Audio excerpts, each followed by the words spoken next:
Hi, this is Dr. Don. I have a problem out of the Module 2 assignment in Business 431. You're given data on 4 models of SSDs, and you're asked to find the percent fail for each of those models, and also to find the percent fail for each of the samples for each of the models. And the data here may look a little bit different than yours. I've hidden some columns and rows to make it easier.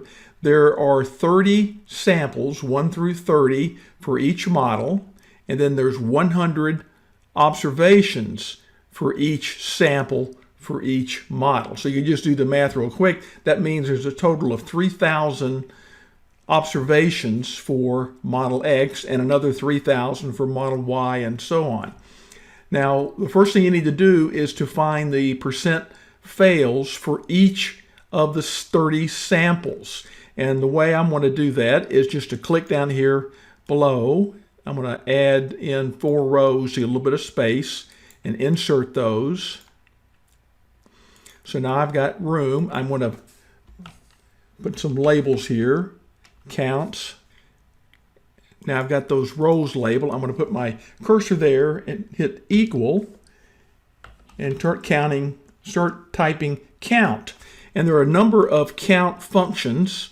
We want to count the cells that have text in it, so we look for the count A, and it just says cells that are not empty. So I'm going to double click that to select it, and then I'm going to go to my first sample and highlight all 100 and hit enter, and that gives me the count, which is going to be the same for all of these.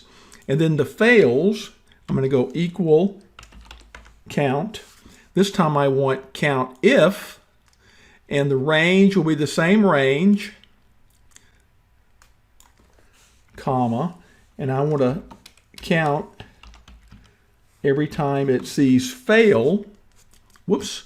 It's got to be spelled exactly, so let me get rid of the S there and hit enter.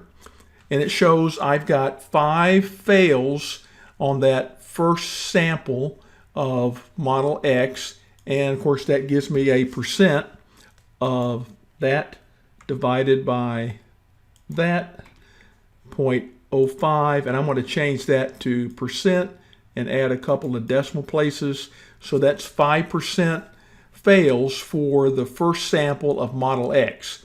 Now I'm just going to drag that across to get the same information for all 30 samples for model X, and we've got the fails for each of those. And now I'm going to add a column over here for totals for mod X, and I'm just going to use the sum function to drag across and sum those up, which of course shows 3,000 as we should, and then I drag it down to get the total fails for model X, and then I'm going to go here and drag that formula this way to get the percentage fails for model X. So that is the first part, and of course you should go ahead and format this to make it more readable, and do the same thing for model Y, model Z, and model W, or whatever your models are labeled. And that would be one way you can satisfy that first part. The next part would be to take these totals and put them into a summary table. I want to show you one way of constructing your summary table. And I've put it up here. I've added on to the right of my data, and I've created a little table for my 4 models, and then the overall. I want the count of the fails, and the percent of fails for each of those. I'm just going to show you the first one. I'm going to click in that cell, hit equal, then I'm going to go down to my mod X there, click on that cell and hit enter, and that gives me that information.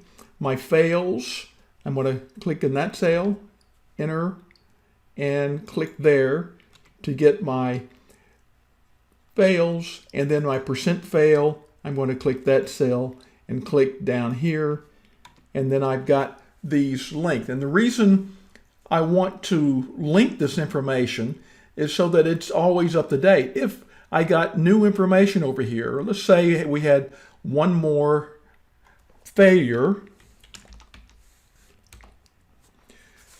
update that information there, it updates here, and it updates there. And of course you do the same thing for your other 3 models and then use just sum and divide down here.